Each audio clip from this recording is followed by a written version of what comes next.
بچیاں دوسرے کے یہاں جب کسی پارٹی میں جاتی ہے، ولیمے کی دعوت میں جاتی ہے، بارات میں جایا کرتی ہیں، بازار اور مارکیٹ جایا کرتی ہیں تو جنس اور پینٹ پہن کر کے جایا کرتی ہے۔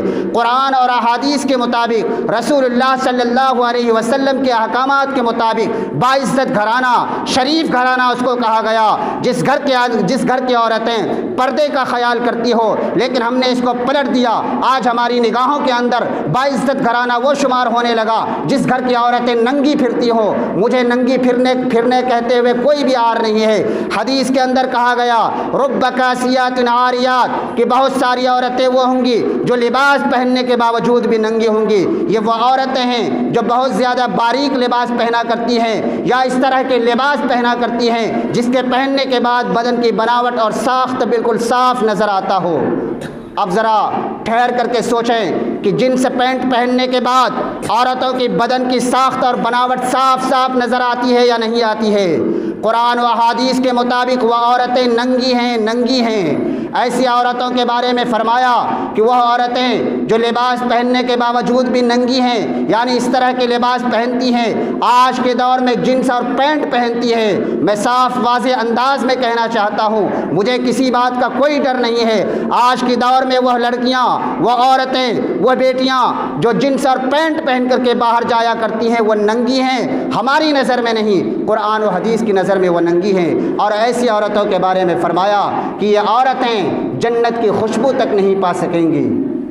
اس لیے ہم سب ذمہ دار ہیں، ہم کو اپنے گھر کا محاسبہ کرنا چاہیے۔ ہمارے گھر کی بچیاں جنس اور پینٹ پہنتی ہیں یا نہیں پہنتی ہے؟ کیا ایسا تو نہیں ہے کہ بازار میں اچھے لباس آنے بند ہو گئے؟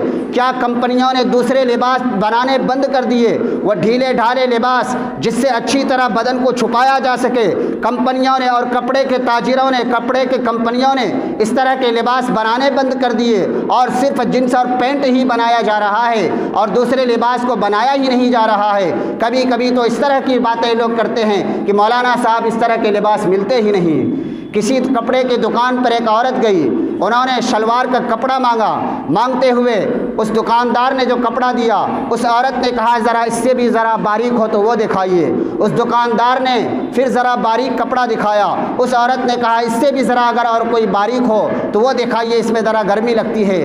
اس دکاندار نے کہا کہ آپ کا بدن اتنے میں خوب اچھے سے نظر آ جائے گا، آپ آسانی کے ساتھ لے کر کے جائیں۔ یہ ہمارا معاشرہ کہاں پہنچا؟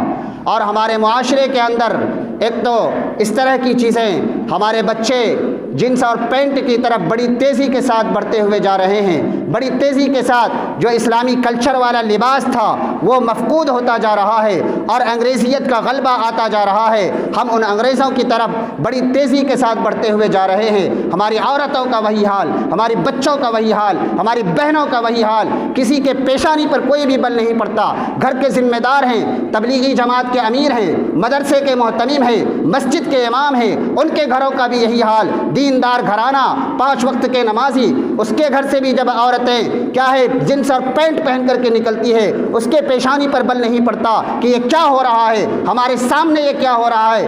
بالکل کیا ہے دیوس بنا بیٹھا رہتا ہے، سب کچھ اپنے ہاتھوں کے سامنے، اپنی نگاہوں کے سامنے ہوتا ہوا دیکھتا ہے، زبان سے اف تک نہیں کہتا۔ میرے محترم بزرگوں اور دوستو، ہمارا ضمیر کہاں جا چکا؟ اسلامی حمیت و غیرت کہاں جا چکی؟ ہمیں ان عیسائیوں سے سبق لینا چاہیے، ان پگڑی والوں سے سبق لینا چاہیے۔ کیا اس کے لیے دوسری چیزوں کی پابندی نہیں ہے؟ کیا وہ دوسرے ڈپارٹمنٹ پر کیا ہے نوکری نہیں کرتے؟